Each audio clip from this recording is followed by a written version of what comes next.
नमस्कार, मैं शैलेश कुमार। शैलेश की बात में आपका हार्दिक स्वागत है।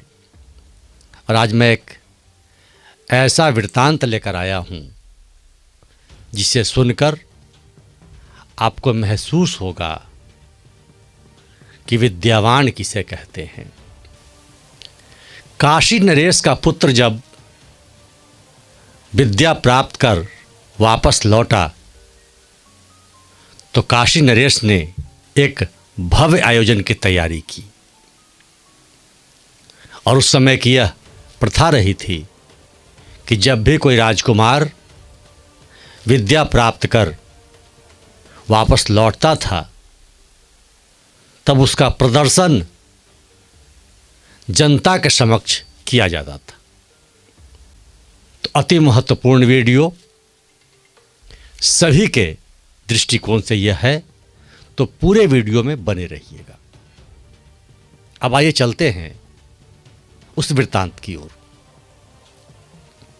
जैसा कि मैंने कहा कि काशी नरेश का पुत्र जब विद्या लेकर वापस लौटा और उस समय की विद्या में तमाम वेद, अस्त्र शस्त्र सभी की विद्याएं लेकर लोग निपुण होते थे, तभी वह विद्यावान कहलाता था।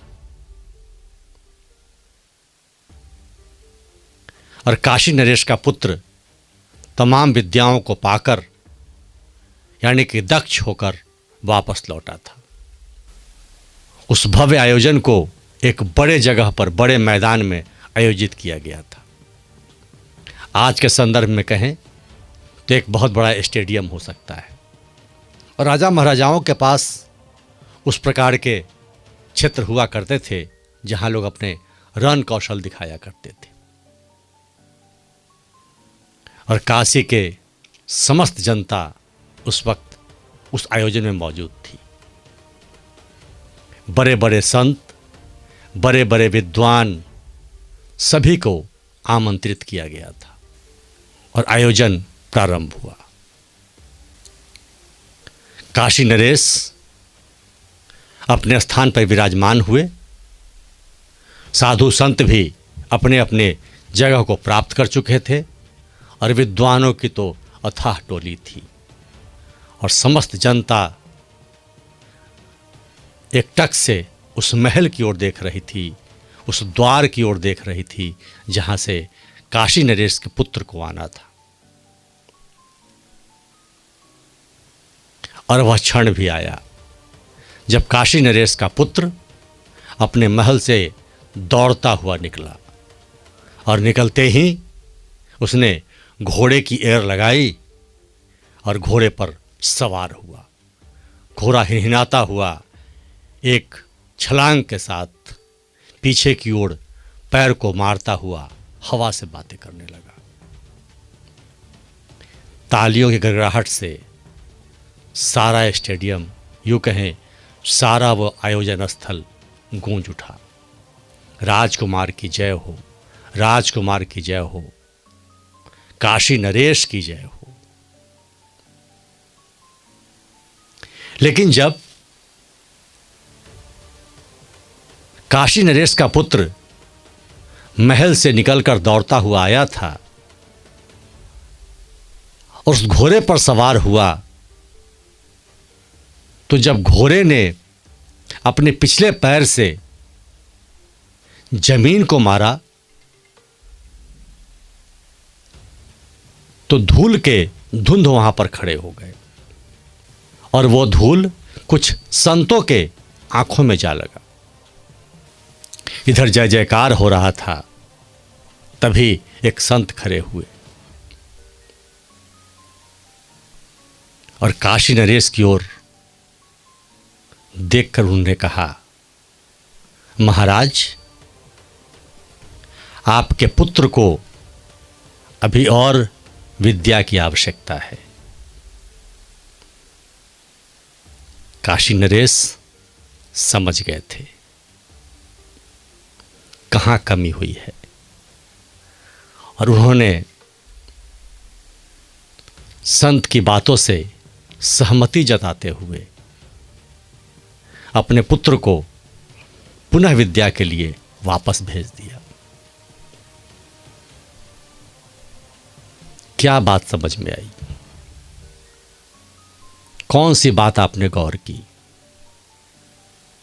आखिर वो कौन सी कमी थी जो काशी नरेश के पुत्र में अभी भी विद्यमान थी? वो कमी थी विवेक की। काशी नरेश का पुत्र अपने विद्या के मद में इस प्रकार चूर हो चुका था कि उसे इस बात की तनिक भी परवाह नहीं थी कि जब मैं दौड़ कर आऊंगा और बिना अगल बगल देखे मैं उस घोड़े को ऐर लगाऊंगा तो धूल उड़ेगी और जो वहाँ लोग बैठे हैं उनकी आंखों तक जाएगा, उन्हें कष्ट होगा। और काशी नरेश इस बात को समझ गए थे कि अभी इसमें लड़कपन है, विद्या का मद है, इसे कम करना आवश्यक है। इसका मतलब यह कि विद्या तो हो, लेकिन विद्या विवेक के साथ हो, तभी विद्या संपूर्ण कहलाती है। अगर विद्या में विवेक नहीं, विद्या में व्यवहार नहीं, विद्या में संस्कार नहीं, तो उस विद्या का कोई महत्व नहीं है। सिर्फ वह ज्ञान है जिसे हम नॉलेज कहते हैं। नॉलेज होना एक बात है और नॉलेज का सही ढंग से इम्प्लीमेंट करना दूसरी बात है। आज के दौर में नॉलेज की तो भरमार है, लेकिन सच कहे किस प्रकार इम्प्लीमेंट करें, इसकी बहुत बड़ी कमी है। आज की युवा पीढ़ी बहुत स्मार्ट है, बहुत तेज तर्रार है, बहुत मेहनत भी करती है, बहुत ज्ञान भी अर्जन करती है, लेकिन कहीं न कहीं विवेक में चूक जाती है। और उसका दोष सिर्फ युवा पीढ़ी पर देना उचित नहीं है। उसके लिए समाज, अभिभावक, परिवार भी उतने ही दोषी हैं, क्योंकि हर अभिभावक बस अपने बेटे को, अपनी बेटियों को येन केन प्रकेन किसी तरह ऊंचाई पर देखना चाहता है, चाहे उसके लिए उसके पास विवेक हो अथवा तो न हो। सिर्फ विज्ञान विज्ञान विज्ञान, और विज्ञान ने इंसान को मशीन बना दिया है। विवेक धीरे धीरे समाप्ति की ओर है और यही कारण है कि हमारे समाज में इस तरह से अपराध बढ़ रहे हैं, चरित्र का हनन हो रहा है और हम अविवेकी होते जा रहे हैं, हम संस्कारहीन होते जा रहे हैं। और बस यही हम चुक रहे हैं जो काशी नरेश ने पकड़ लिया था।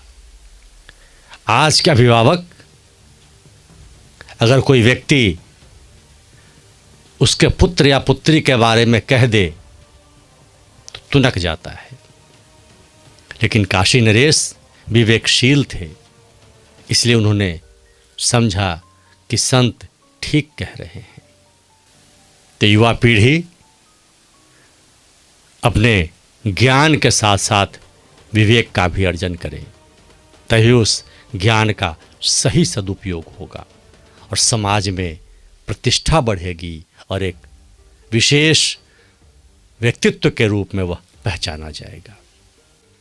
नई टेक्नोलॉजी, नई तकनीक जरूर अपनानी है, लेकिन साथ साथ अपने विवेक को भी बनाए रखना है। शैलेश की बात को अभी तक सब्सक्राइब नहीं किया है तो सब्सक्राइब करें, लाइक करें और ऐसे ही अच्छी बातें, ऐसी ही मोटिवेशनल बातें और ऐसे ही जो बीती हुई बातें हैं उनको आपके समक्ष में लाता हूँ। आज बस यहीं तक। बहुत बहुत धन्यवाद। जय जय श्री राम।